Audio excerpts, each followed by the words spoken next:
High বন্ধুরা, কেমন আছেন সবাই? আশা করি ভালো আছেন। আজকে এই ঠান্ডায় বেরিয়ে পড়লাম রস খাওয়ার জন্য। দেখি রস পাওয়া যায় কিনা। আমরা গন্তব্যস্থলে যাওয়ার চেষ্টা করছি। আপনারা কিন্তু পেছনে দেখতে পারছেন কতটা ঠান্ডা, কতটা ঘন কুয়াশার মধ্যে দিয়ে কিন্তু আমরা সামনের দিকে যাচ্ছি। আমাদের অনেক শীত করছে কিন্তু কিছু করার নাই। এখন বাজে সকাল 6:30। আর আপনারা দেখেন সামনের দিকে কতটা ঘন কুয়াশা দেখা যাচ্ছে। সামনের দিকে কোনো কিছুই কিন্তু দেখা যাচ্ছে না ঠিকমতো। আমরা খুবই সাবধানে হেডলাইট জ্বালিয়ে সাবধানে সামনের দিকে এগিয়ে যাচ্ছি। দেখতেই পাচ্ছেন একটি মহিলাকেও দেখা গেল না। খুবই কুয়াশা, ঘন কুয়াশা, সামনে কিছুই দেখা যাচ্ছে না। আসলে ড্রাইভ করাটা এই সময়ে খুবই কষ্টকর ছিল আমাদের জন্য। তারপরে রস তো খেতেই হবে, সামনের দিকে যেতেই হবে। তাই আমরা কিন্তু এই সকালই বেরিয়ে পড়েছি। আসলে সাধারণত এই সকালবেলা ঠান্ডার ভিতরে কষ্ট করে কেউই উঠতে চাইবে না। কারণ যেই পরিমাণ ঠান্ডা ছিল আর যেই পরিমাণ ঘন কুয়াশা ছিল, ল্যাপের নিচ থেকে কেউই বের হতে চাইবে না। কিন্তু আমাদের তো যেতেই হবে। কারণ রস তো খেতেই হবে। কাঁচা রস অনেকেই পছন্দ করে, অনেকেই এই শীতের বেলা কাঁচা রস খেতে চায়। তো আমরা চেষ্টা করছি সামনের দিকে যাওয়ার। দেখতেই পারছেন এতটা ঘন কুয়াশা, আমার সামনে যে আছে তাকেও কিন্তু দেখা যাচ্ছে না ঠিকমতো। সামনে ঘন কুয়াশায় কিচ্ছু দেখা যাচ্ছে না। সামনে দিয়ে কোনো একটা গাড়ি আসলেও আমরা কিন্তু দেখতে পাচ্ছিলাম না একদমই সামনে কি আছে বা কিভাবে যাচ্ছি। আমরা কিন্তু অনেক স্লোলি যাচ্ছি। কত হবে?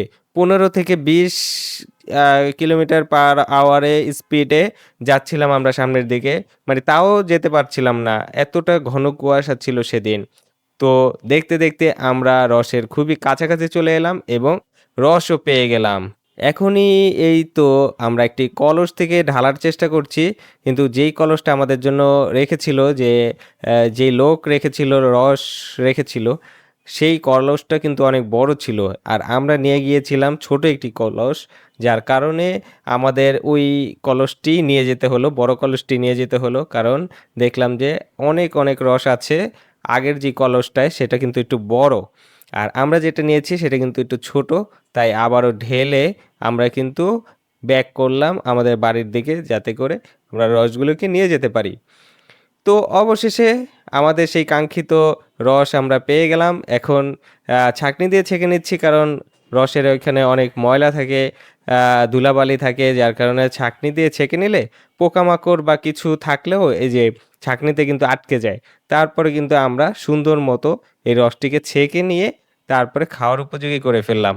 এটা কিন্তু কোনোভাবে জাল দেওয়া হয়নি, একদম টোটালি কাঁচা এবং খুবই ঠান্ডা সুস্বাদু এই রস।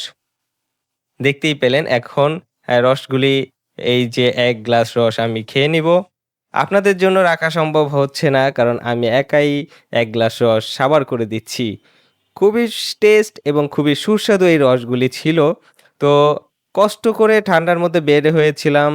তো কষ্ট করে এই যে সকালবেলা বের হলাম, এত ঠান্ডার মধ্যে ৬:৩০ দিকে বের হয়ে এই ঘন কুয়াশার মধ্যে কষ্ট করে রসগুলি নিয়ে আসলাম। এখন ১ গ্লাস তো খেতেই হবে। তাই একদম একটানে ১ গ্লাস সাবার করে দিলাম। তো আমার ব্লগগুলি ভালো লাগলে অবশ্যই আমার চ্যানেলটি সাবস্ক্রাইব করে ফেলুন। আমার সাথেই থাকুন এবং আমার পেজটিতে লাইক দিয়ে আমার সাথে থাকুন। ধন্যবাদ জানাচ্ছি সবাইকে। ভালো থাকুন, সুস্থ থাকুন এবং সবাইকে নিয়ে ভালো থাকুন। আল্লাহ হাফেজ।